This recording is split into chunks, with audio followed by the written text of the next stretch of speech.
All right, here we go. John Salley, welcome back. What's up? Welcome I love back. this spot. Thank you. We love to have you here. This might be my last time in this spot. I might have to switch spots. Switch spots? Yeah. You want to do something different? Everybody wants to interview you, so I might have to put you in this position, put All you right. in a hot spot. I got you. Okay. Whenever you want. Whenever you want. Well, first of all, you have a new vegan restaurant. Yes, Cafe Organic, San Bernardino. Check out the address, 420 East Hospitality Lane. We had to say yes to that just for the address. Just for the address. But we don't sell any cannabis there.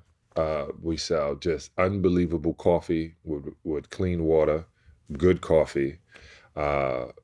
Great. I got my spirulina for life in there. So literally I'm pushing the health. And then the food is bananas. Shiloh and my partner Terrence, chefs. And so and I made an art gallery. And when you walk in, it's hip hop.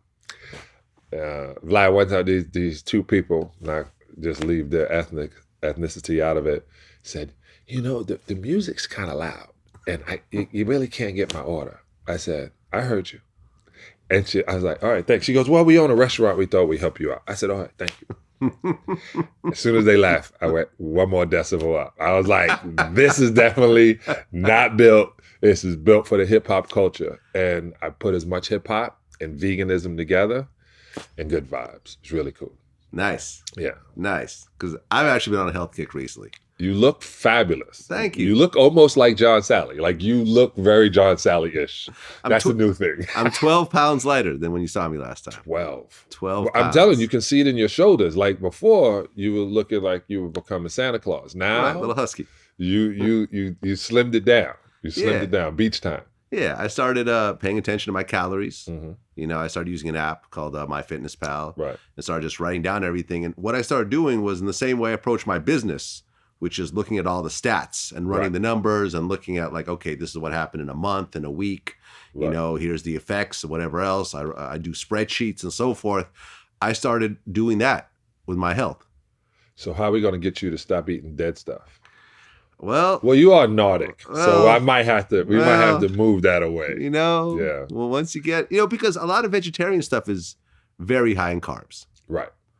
Also very high in sodium sometimes. When you look at like the Beyond Burgers and so forth, they pack a lot of stuff in there that's not all that healthy. Well, Impossible is not healthy. Beyond. Oh, so there's a difference. Healthy. Yeah, the Impossible Burger is one thing. Beyond Burger is who I'm with. Mm-hmm. Oh, so the Beyond is healthier than the Impossible. Yes. Okay, I didn't know that. I figured it was kind of the same thing. No, as a matter of fact, there's like 4 other burgers coming out. This is the deal. A lot of people who are making this foods, they look at it this way. As long as an animal's not dying, right? Yeah. Me being an animal activist, I agree. But I also I look at veganism as I look at eating animals like taking heroin. And then I look at becoming a vegetarian like going on morphine. I really do. I look at it because you're addicted to dead stuff. And as it moves down into the veganism, then I'm taking you raw vegan. I'm a raw vegan. So I eat more raw food than I do anything else. And I eat the vegetable. So for olive oil, I eat the olive. So when they're like, man, this needs olive oil, or you can just cut up some olives and put that on top of what you think needs olive oil. And I don't cook with olive oil. I barely cook with grapeseed oil is the most I would cook with. I don't cook for a long period of time, so a lot of things are blanched. And I eat a ton of fruit. Nice. Mm-hmm. Nice. Hey, man, look, different things work for different people. Yeah. But at the end of the day, with COVID doing what it's doing, and there really seems to be a very clear tie-in between obesity and dying from COVID. I know one person personally who died from coronavirus. Fred the Godson. Fred the Godson, yeah. Who was very obese. Yeah. He was, huge belly, diabetes from what I understand, asthma and so forth. A lot of which I'm sure is related to his weight and so forth. And yeah, he passed away. So it was like, okay, let me start getting thin. Let me get my belly down. Yeah, let me get my belly down. Yeah. I got this Dr. Eric Walsh.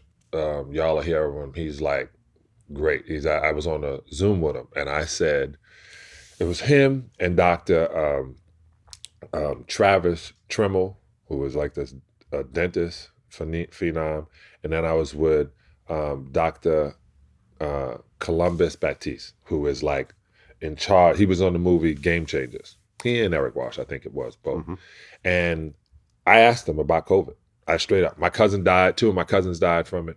Really? Yeah, my cousin. She was after my mother died in January. She became the matriarch of the family. She died, believe it or not, 4/20. And then my cousin Peter died. Peter Mann died. And I asked him. I said, "Is this real?" He said, "It's real." The crazy thing is, for the past 20 years is when we've been getting these viruses. He said SARS, MERS, the swine flu, what they wanted to rename the swine flu. Yeah. And he said, we don't have anything for it.